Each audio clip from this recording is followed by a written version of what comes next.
social media, and I always say, if you're on social media, what is local about it? Yeah. If you're on YouTube, what is local about YouTube? One thing that we really need to prioritize is investing in the youth and investing in these up and coming businesses, up and coming artists. the odds of us helping each other to shine when there's this limited amount of resources, limited amount of funding, limited amount of everything, it's very... Let one person in. But we have gatekeepers in every industry. We have gatekeepers in the creative industry. We have gatekeepers in corporate. We have gatekeepers in government. We have gatekeepers everywhere, and they're a bigger... Outside of political things, outside of anything, it needs to be safe for the artist. The artist honestly needs to feel safe to even put themselves out.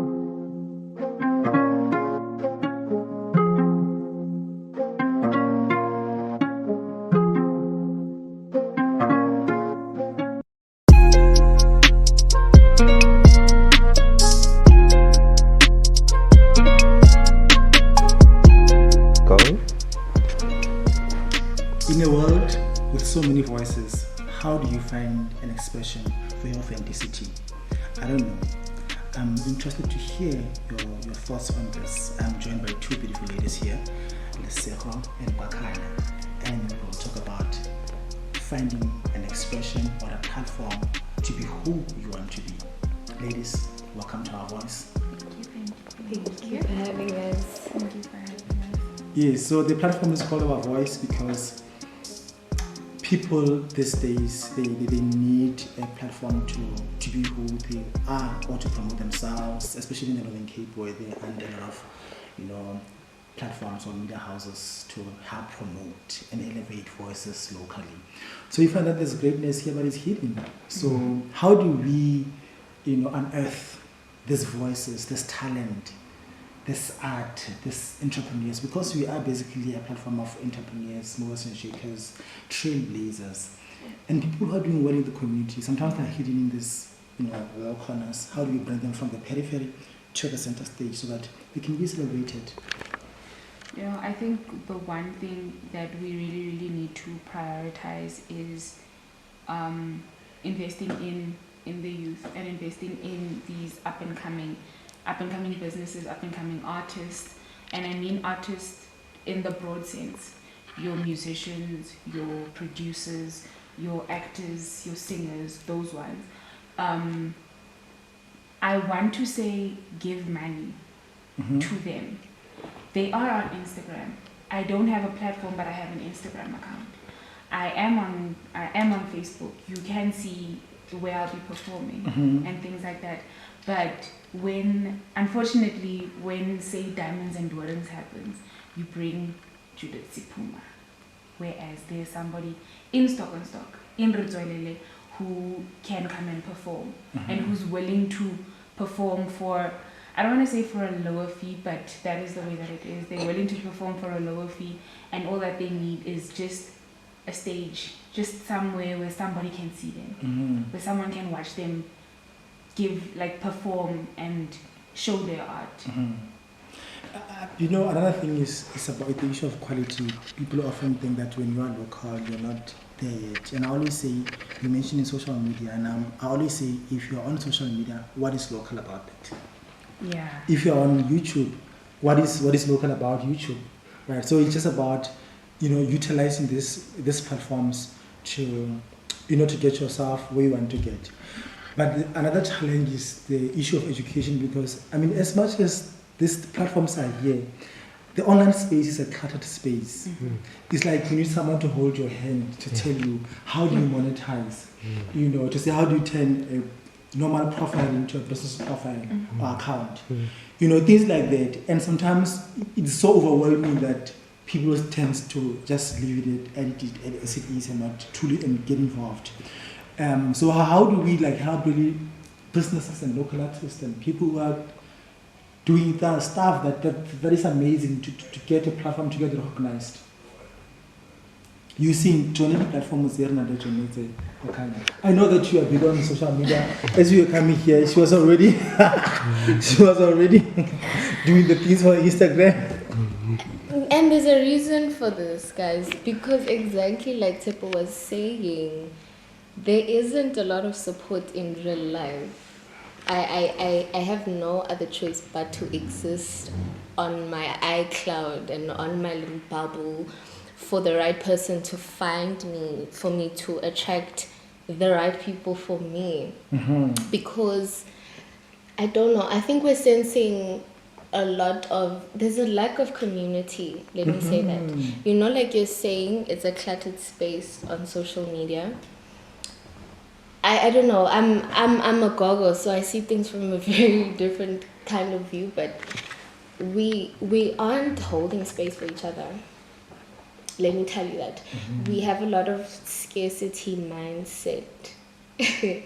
The odds of us helping each other to shine when there's this limited amount of resources, limited amount of funding, limited amount of everything, it's very hard for us to even reach out to each other and find each other and collaborate. I don't know. We've tried collaboration. I've tried many times. It's not easy. It's not easy. So I could definitely speak from a point of what it's like to operate from that space and try and fight for your life on that space. But a lot of it also outside of political things, outside of anything, it needs to be safe for the artist. The artist honestly needs to feel safe to even put themselves out there, because deciding to share your gift alone, that's a huge task. It's bravery. It's yo. First of all, to uncover your talent and uncover yourself and all these skills that you have, and then to put it out there. It's so hard to approach people and say, listen, I think I'm amazing, I love what I do, come see what I do, and then come support me and link me to the money that you're also looking for. It's really not easy. So for me, it was easier to start on social media because I'm alone there. It's my little spot. But it's also equally as challenging because I have to find it in myself to show up every single day as myself. No matter what, no matter how I feel, no matter how nervous I am, I'm learning how to make a reel. I'm learning how to work an algorithm and to be the artist, but also run it professionally. I'm learning everything from scratch. So it takes a lot. It takes a lot. And I think we definitely need safety amongst each other and safety in ourselves, first of all, because we need to be safe in order to show ourselves before we can even reach out to each other. Safety in ourselves will make even collaborating easier. It'll make it easier for me to be safe around my friend who's talented, because we're both safely showing our talents. You know that I'm here for my purpose. I know what I'm doing. You know what you're doing. So it starts from within, actually. It's a very deep thing for me. So what kind of mention it really is. But everything is deep. Everything is everything. Lack of community and safety in expressing yourself. But I think all these things for me, they stem from lack of leadership. You know, my biggest issue is that we don't have leadership that can unite us. You know, if we don't know where we are going, you know, how are we going to behave here so that we can arrive there? If there's no vision as to where is this country going, it's just like this competition that we are in, né?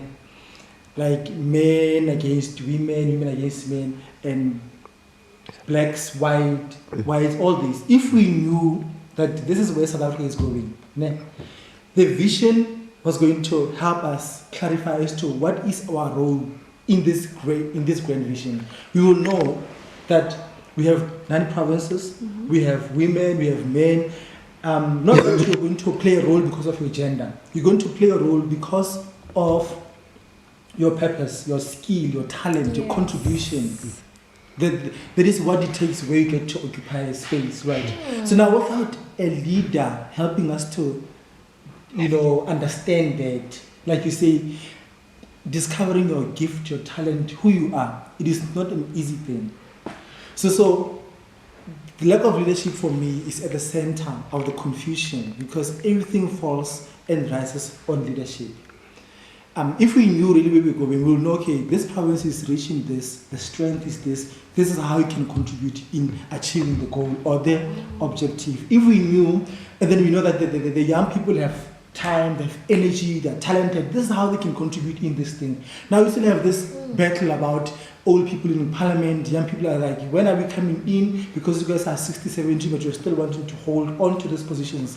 It's because of there's no direction, like specifically as to where is this nation going. In that way, you will know that Botswana, Basotho, Bapedi, Xhosa, their strength, their beauty, their culture, their diversity, their depth can contribute in this way.